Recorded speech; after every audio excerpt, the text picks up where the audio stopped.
Assalamualaikum warahmatullahi wabarakatuh. Bismillahirrahmanirrahim. Saya lanjutkan materi terkait dengan rigid pavement. Nah, kali ini kita sampai dengan materi terkait desain perkasan jalan dengan menggunakan MDPJ 2017 untuk rigid pavement ya. Eh,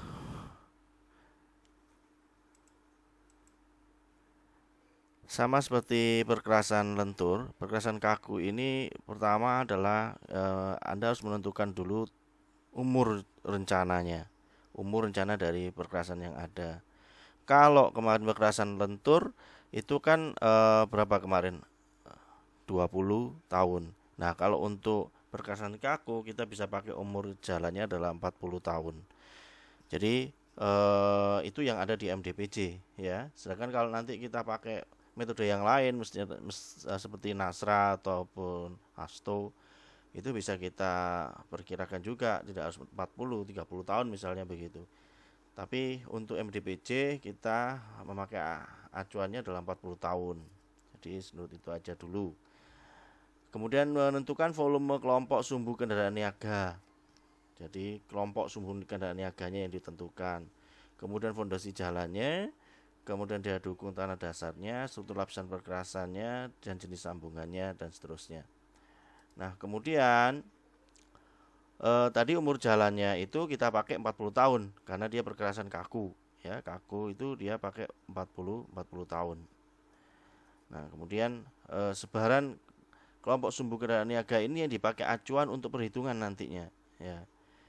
Jadi berdasarkan pedoman desain perkerasan kaku PDT 2003, maka beban lalu lintas desain didasarkan terhadap kelompok sumbu kendaraan niaga atau kita sebut di sini Heavy Vehicle Axle Group atau HVAG, dan bukan pada nilai ESA. Jadi kalau kemarin pada saat kita menentukan tebal perkerasan lentur untuk MDPJ kita menghitung ESA. Kalau di sini tidak. Jadi menghitung adalah kelompok sumbu kendaraan niaganya. Apa itu? Nanti akan kita lihat ya bagaimana caranya. Kemudian karakteristik sumbu dan proporsi beban setiap kelompok sumbu dapat menggunakan data hasil survei jembatan timbang atau mengacu pada lampiran D.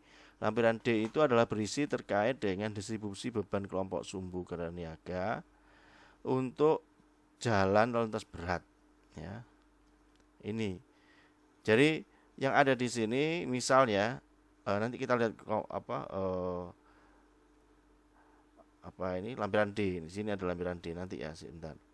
Ini kita lanjutkan dulu ya. Kita lanjutkan dulu aja. Nah, tadi eh sebelumnya kita harus melihat fondasi jalannya. Jadi kalau untuk fondasi jalan ya, perkerasan kaku eh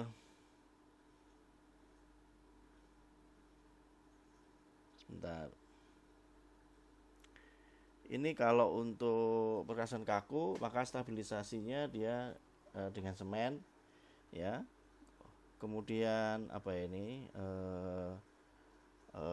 di atas perkerasan kaku tadi ya, maka dikasih tinggi timbunan kurang lebih 30 cm ya.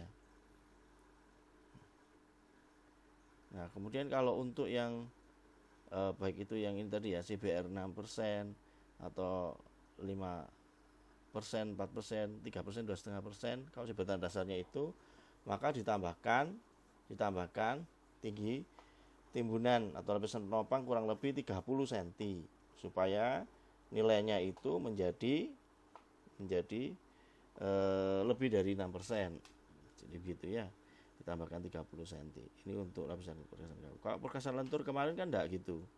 Kalau misalnya tanahmu itu dia kurang dari 2,5%, katakanlah SG1 misalnya 1%, kurang dari 1%, maka untuk bisa menaikkan SG1 yang 1% itu menjadi 2,5%, maka yang di sini kalau dia dengan menggunakan lapis penopang itu dengan urukan, maka butuh urukan 1,2 meter atau 120 cm ya, 1,2 meter untuk bisa naik menjadi SG SG5. Maaf. Untuk bisa naik ya menjadi SG5 ya. Maka dia harus butuh 1,2 meter. Nah, kalau misalnya dari SG5 ini naik menjadi SG6 ya, maka harus ditambahkan lagi bukan hanya 1,2 tapi juga ditambahkan 3, perbaikan tanah dasar baik berupa stabilisasi semen material pilihan sebesar 35 cm atau 0,35. Jadi kalau misalnya ini ada lapisan penopang ditambah ada stabilisasi semen, maka total tinggi timbunannya adalah 1,55 meter. Itu untuk ESA yang di atas 4 juta ton per tahun selama umur jalannya. Nah, kalau di sini ini kan untuk perkasan lentur. Kalau perkasan kaku tidak, perkasan kaku hanya ditambahkan 30 cm tadi, 30 cm untuk perbaikan tanah dasar berupa stabilisasi semen atau material yang lainnya. Ya, begitu. Nah, ini adalah tata letak sambungannya. Jadi kalau untuk perkasan kaku mesti di situ ada tibar ya, dowel boleh tidak ada kalau dia menerus pakai Hermes. Kalau enggak ya wes dia harus ada dowel ya setiap segmennya ini. Nah, kemudian ini tadi perkasan kaku untuk jalan dengan beban lalu lintas berat. Maka ini dibagi menjadi 5. Kalau kemarin kan ada kalau perkasan lentur itu kan ada F1, F2 dan seterusnya ya gitu ya. Atau FF1, FF2 dan seterusnya. Nah, kalau di sini kita gunakan tabel yang ini untuk menentukan tebalnya. Jadi kelompok sumbu kendaraan yang overload katakanlah ini kurang dari 4,3 juta 4,3 juta ya. Maka dia menggunakan tebal plat betonnya langsung di sini 26 cm, 10 cm LMC dan 15 cm lapisan drainase. Ya. Jadi ini 0 sampai 43, 43 sampai 86, 86 sampai 25,8, 25,8 sampai 43, 43 sampai 86. Nah, ini R1, R2, R3, R4, R5 gitu ya. Dan ini 30 yang paling besar dari 30,5 cm atau 305 mm. Perencana harus menerapkan kelompok sumbu kendaraan niaga yang dengan beban yang aktual. Jadi perlu garis bawah ini beban aktual bukan beban normal. Artinya dia overload ya. Bahkan beban di dalam PD 2003 tidak boleh digunakan untuk desain perkasan karena didasarkan pada ketentuan berkelompok kendaraan yang tidak realistis dengan kondisi Indonesia. Jadi dengan bagannya yang PD 2003 ini dianggap tidak realistis di MDPJ 2017. Maka yang digunakan apa? Ada lampiran D dengan yang berisi tentang pembebanan kelompok sumbu yang memiliki kondisi di Indonesia. Apa itu lampiran D? Kita lihat ya. Lampiran D itu seperti ini, sama seperti yang tadi, yang awal tadi. Ya, yang ini. Jadi yang ini lampiran D ya. Apa itu ini? Nah, ini di jembrengno lebih banyak ya.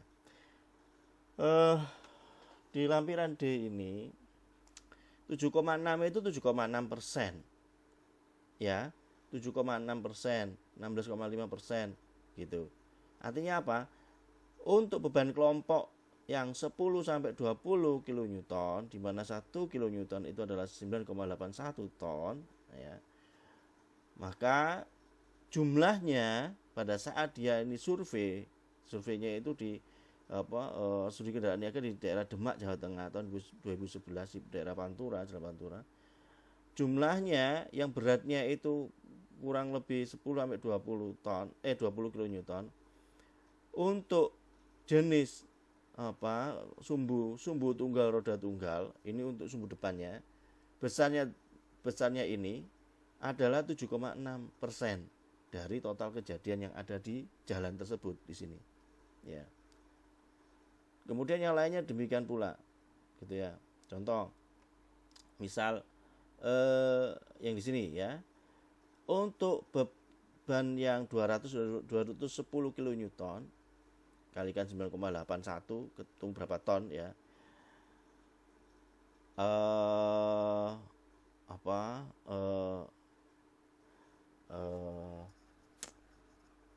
dibagi ya itu ya. Jadi di sini 2,7% untuk sumbu tunggal roda ganda. Sumbu tandem roda ganda. Jadi sumbunya tandem roda ganda ya T1.22 lah itu tandem 22 itu, kemudian dia rodanya ganda, itu jumlahnya adalah 2,7% dari total kejadian yang ada di jalan tersebut. Nah, ini yang jadi pedomannya. Jadi bukan VDF lagi, vehicle damage factor. Kalau di sini memakainya adalah jenis kelompok sumbu kendaraan niaga. Wes, ya, nggak boleh protes. Ini yang ada di MDPJ 2017. Kalau pakai cara Nasra beda lagi. Nanti kalau Nasra pakai cara Australia enggak begini. Ya, dia pakai nomogram. Atau nanti kalau ada waktu saya berikan video tersendiri terkait dengan cara Nasra untuk rigid pavement. Ya. Nah, kemudian ini adalah perkasan kaku untuk jalan dengan bebas untuk lintas rendah. Jadi untuk lintas rendah, kalau tadi untuk lintas berat, ya di sini untuk lintas rendah. Maka dilihat tanah dasarnya. Tanah dasarnya itu tanah lunak dengan lapis penopang atau dia dipadatkan dengan normal. Kalau tanah lunak dengan lapisan penopang, ya misal gitu. Kemudian akses terbatas hanya mobil penumpang dan motor, maka ada itu misalnya gitu ya. Ya. Kemudian dapat diakses oleh truk, ya misal gitu ya. Maka tebalnya itu kalau misalnya dia dapat diakses oleh truk, maka tebalnya adalah 180 atau 18 cm. Kalau dia dengan tanah dasarnya tanah lunak, ya. Kemudian dowel tidak butuh, LMC tidak butuh, langsung pondasi A, berapa tebalnya? 12 cm, 12,5 cm. Ya, kemudian jarak sambungan melintangnya 4 meter. Ini untuk tibarnya. Ya. Kemudian ada tulang distribusi retak tadi ya. Nah, kemudian ini contoh ya. Kemudian kalau misalnya dia tanah dasarnya itu dia dipadatkan normal aja, tidak ada apa-apa lapisan penopang, dipadatkan aja biasa karena tanahnya masih cukup bagus, misalnya gitu ya. Misalnya di situ bisa untuk truk. Ya, kalau tadi ini dengan tanah lunak dengan dengan lapis penopang, tanahnya lunak ya. Kalau ini sudah tanahnya padat. Ini tanah lunak 18 cm. Kalau tanahnya sudah padat dan dipadatkan normal, ini 16 cm cukup. Ya. Kemudian di bawahnya ini 12 lapisan pondasi kelas A 12,5 cm. Itu ya nilainya. Tapi kalau misalnya dia tidak boleh akses truk, hanya oleh mobil, penumpang dan motor, ya pakai 13,5 gitu. Dia dipadatkan normal ya, kalau tidak dipadatkan ya 15. Ini ya. Jadi pilihannya itu kalau untuk tebalnya,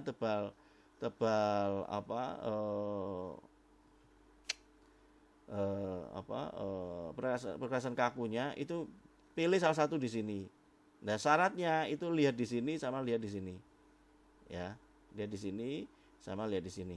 Ya tidaknya ini ya. Oke. Jalan desa atau jalan dengan volume lintas kendaraan niaga rendah seperti dinyatakan dalam tabel 46. Maka kalau saya untuk jalan rendah adalah sebagai berikut. Ini tabel 46. Nah, ini tabel 46 jalan lalu lintas untuk jalan lintas rendah. Ini jumlah LHR-nya ya. Kalau misalnya dia akses lokal daerah, misalnya daerah atau industri misalnya, maka LHR-nya 500, kendaraan beratnya kurang di bawah 8%, kemudiannya dan seterusnya. Beban lintas SA-nya ini 1,5. Ini 1,5 juta ton. Ya. Nah, ini adalah perkiraan untuk lintas untuk jalan lintas rendah. Ini perkiraan mereka di MDPJ. Berapa pertumbuhan lintasnya ini? 3,5%, 1%, dan seterusnya. Ini jalannya. Nah, ini tipikal potongan melintang perasaan kaku. Jadi ada perkerasan kaku, ada LMC, ada lapisan drainase, kemudian tanah dasarnya ada stabilisasi semen. Tadi ya, stabilisasi semen dengan tebal berapa? 30 cm yang di sini. Ya, ini baru fondasi. Oke. Nah, kemudian apa itu lapisan fondasi kelas kelas A, ya, ada kelas B, kelas S, ya, agregat. Ini gradasi butirannya. Kemudian ini sifat fondasinya, nanti dipelajari sendiri. Nah, kemudian di situ, nah ini untuk sambungannya. Sambungan susut melintang. Kalau susut melintang itu berarti dowel di sini. Sambungan ini apa? Kita baca dulu ya. Kedalaman sambungan kurang lebih mencapai 1/4 dari tebal plat untuk perkerasan dengan lapis fondasi berbutir. Ya, seperti pada tebal 1/3 dari tebal plat untuk lapis fondasi stabilisasi semen. Jadi bisa 1/4 bisa 1/3 jaraknya itu dari atas, ya. Kemudian jarak sambungan susutnya melintang itu pada tulangan sekitar 4 sampai 5 meter bersambungan tanpa tulangan sekitar 4 sampai 5 meter, sedangkan untuk perkerasan beton bersambungan dengan tulangan 8 sampai 15 meter. Oh, ini ya segmennya. Untuk sambungan perkerasan beton menerus dengan tulangan sesuai dengan kemampuan pelaksanaan. Sambungan ini harus dilengkapi dengan ruji polos. Berarti kalau ruji polos itu berarti dowel. Panjangnya 45 cm, jarak antar ruji 30 cm. Nah, ini yang ada di PDT 2003. Setengah panjang ruji polos harus dicat atau dilumuri dengan bahan anti lengket untuk menjamin tidak ada ikatan dengan beton. Jadi dia masih memungkinkan ini bergerak. Ketika dia memuai nyusut, ya dia memuai nyusut di daerah yang di situ ada dowelnya. Kan tadi atau kemarin kan sudah diterangkan bahwa di lokasi yang ada dowel itu digergaji. Digergaji itu tujuannya adalah meminimalisasi atau melokalisasi retak. Jadi diharapkan ketika dia digergaji di lokasi itu yang paling lemah. Jadi retaknya di daerah situ, tapi retak yang ada di situ itu menjadi lebih kuat karena sudah ada dowel di situ yang ngecok itu memegang gitu ya, memegang platnya di situ ya. Nah, supaya dia bisa bergerak atau memang memungkinkan dia bergerak, dia dilumuri dengan bahan anti lengket untuk menjamin tidak ada ikatan dengan beton. Diameter rujitnya tergantung pada tebal plat beton di bawah ini. Nah, ini ya diameternya berapa, diameter dowelnya ini pakai ini tergantung dari tebal platmu. Jadi kalau tebal platmu 30 ya pakai 36 ini ya. Itu ya. Oke. Nah, ini tadi ini H/4 sambungan yang dibuat dengan menggergaji atau dibentuk saat pengecoran. Ini sebenarnya sudah ada dowelnya di sini ya. Kemudian dicor, ketika sudah dicor digergaji. Nah, ketika sudah digergaji, sudah dicor, sudah ini kemudian disilen, nanti ada retak di situ. Nah, retaknya itu diharapkan di lokasi ini. Karena ini sudah ada dowelnya menjadi cukup aman. Nah, berapa ininya itu kurang lebih H/4 ya. Nah, kemudian ini dowelnya. Ini jaraknya ya. Kalau dowelnya di bawahnya lagi mestinya. Nah, ini. Oke. Sambungan dibuat dengan menggaji atau dibentuk saat pengecoran. Selaput pemisah antara ruji dan beton. Ya, ruji dan beton ada selaputnya. Ini tulangan polos. Sambungan pelaksanaan melintang. Nah, kalau sebelum melintang itu adalah tibar, ya. Sambungan pelaksanaan melintang yang tidak direncanakan darurat harus menggunakan batang pengikat berulir. Jadi kalau bedanya dowel dengan tibar. Kalau dowel tadi dia tulangan polos, kalau untuk tibar atau sambungan memanjangnya itu dia berulir, ada ulirnya. Ya, kalau di percayaan beton itu kan beton betulan itu kalau dia berulir ada D gitu ya, simbolnya D bukan theta. Nah, Sedangkan pada sambungan yang diinjakan harus menggunakan batang polos yang diletakkan di tengah tebal plat. Tipikal sambungan pelaksanaan melintang diberikan pada gambar 9 dan 8. Sambungan pelaksanaan tersebut di atas harus dilengkapi dengan batang pengikat berdiameter 16 mili, panjangnya 69 cm, jarak antar tibarnya adalah 60 cm. Untuk ketebalan plat 17, ya. Untuk ketebalan lebih dari 17, maka ukuran batang pengikatnya 20 cm, 20 diameter 20 mili, panjang 84 cm, jaraknya adalah 60 cm. Ini adalah untuk tibar. Oke. Nah, kemudian ini adalah contoh, ya. Misal contoh jumlah kelompok sumbu masing-masing jenis kendaraan diperlukan untuk kendaraan perkasan beton semen umur rencana 40 tahun dan beban dihitung berdasarkan jumlah kelompok sumbu kendaraan berat sebagai berikut. Jenis kendaraannya ini 5B, 6B dan seterusnya. 5B itu kawasan bus besar, 6B itu truk berat dan seterusnya. Jumlah kelompok sumbunya ini ada jumlah kelompok sumbunya 3. Ya, ini yang semi trailer, ya. Kemudian LHR-nya, ini LHR-nya, ya. Kelompok sumbunya kolom 4. Kolom 4 itu adalah 2 dikalikan 3. 2 kalikan 1, 203 dan seterusnya di bawah. Nah, jumlah kelompok sumbunya itu, nah ini harus dikalikan yang 5 ini, kolom 5 itu adalah kolom 4 dikalikan 365 karena ini satu hari, lantus harian. Kalikan 365 1 tahun jumlah harinya. Kalikan 0,5. 0,5 itu apa? 0,5 itu adalah DD. Dan kalikan 1 itu adalah DL.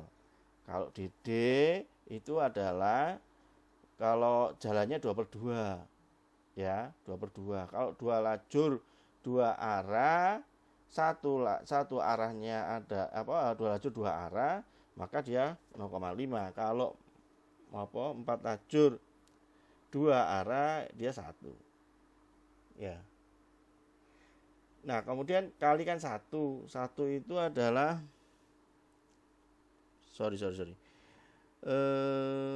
faktor distribusi arah DD, ya. Kalau dia dua arah 0,5. Kalau dia satu arah ya 1.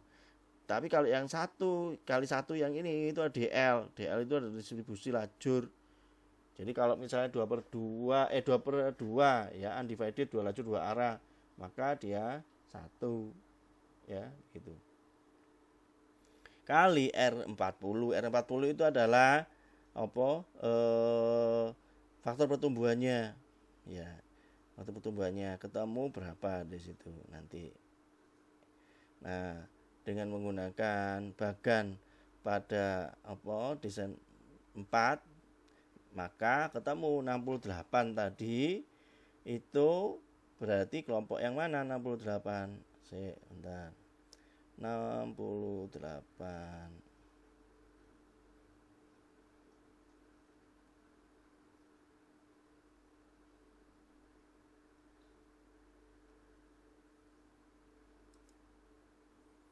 Nah, 68 itu kan dia di sini.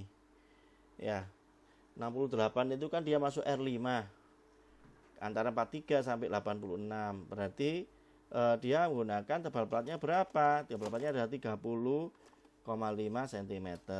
Sedangkan LMC-nya 10 cm, lapisan drainasenya ada 15 cm. Jadi gitu, ya. Nah, kemudian mana tadi? Ini, ya. Nih, ya. Berarti tebal platnya, plat betonnya adalah 30,5 cm, lapisan LMC adalah 10 dan seterusnya itu. Jadi langsung menggunakan tabel begini aja. Langsung ketemu, ya. Menghitung jumlah kelompok sumbu, bukan menghitung ESA. Nah, inilah yang membedakan antara MDPJ untuk perkerasan kaku ini memang beda. Kalau di sebelumnya itu pakai Nasra, cara bina marga Nasra, pakai Nasra itu dia memperhitungkan berapa beratnya dan sebagainya. Kalau ini tidak, Jadi jumlah kelompok sumbunya. Ya. Oke. Jadi begitu. Nah, bagaimana dengan ini tadi ya? Kalau misalnya ini sebenarnya sama ya, apa itu, dengan menggunakan MDPJ itu 68,77. Yang di sini R-nya kalau dihitung itu nggak sama sebenarnya, tapi ya nggak apa-apa lah, podo kan apa, toh nanti dia masuk di sebagai R5. R5 itu ya ini kelompoknya ini ya. Contoh yang lain adalah terkait dengan rigid pavement. Ya, pada saat kita mendesain jalan untuk lokasi yang ada di ini ya, akses tol, yang akses tol apa itu, Paspro ya, Paspro Probolinggo. Ini yang dia di Grati. Nah, di sini ini nanti kita harus memperkirakan atau mendesain berapa volume traffic yang akan lewat di sini gitu ya. Nah, kalau direncanakan LHR desainnya itu 100% kali LHR existing ya, maka ketemunya adalah ini ya 7 juta ini, 70 juta ini ya, dengan R ini 139. Nah, kalau dia diperhitungkan hanya 35% kali LHR existingnya ya, maka nanti hanya 22,47. Sehingga nanti yang mana yang dipakai? Kalau misalnya kita pakai yang ini 70 juta tadi, tentunya ini 24 juta. Beda, kalau 24 juta ini masuk R3, kalau ini masuk R5. Nah, kita pakai yang ini atau yang ini gitu ya. Padahal nanti pada saat dibuka jalan itu diperkirakan memang tidak semua 100% dia akan lewat situ. Ya kan? Ini kan perkiraan berapa LHR-nya, LHR existing. LHR existing yang dia awalnya itu lewat sini, kemungkinan dia akan menggunakan jalan ini misal gitu ya. Kan enggak gitu. Paling yang masuk di tol ini ya kurang lebih diperkirakan kalau misalnya ini awal 100%, ini 35% lah gitu ya. Kalau 30% ketemunya ini. Nah, kalau 100% ketemunya itu, maka yang dipakai karena ini adalah kondisi yang pesimis, yang optimis kita pakai yang di sini 28,5. Wah, tinggi atau tebal dari rigid pavementnya. LMC-nya 10 dan 15 cm untuk saluran lapisan drainasenya. Jadi itu saya kira untuk materi rigid pavement dengan menggunakan MDPJ 2017. Semoga bermanfaat. Tetap sehat, jaga kesehatannya dengan banyak istirahat, jangan keluar rumah ya. Tetap belajar di rumah dengan sistem online sebisa mungkin kita jaga kesehatan kita. Semoga bermanfaat. Saya akhiri. Assalamualaikum warahmatullahi wabarakatuh.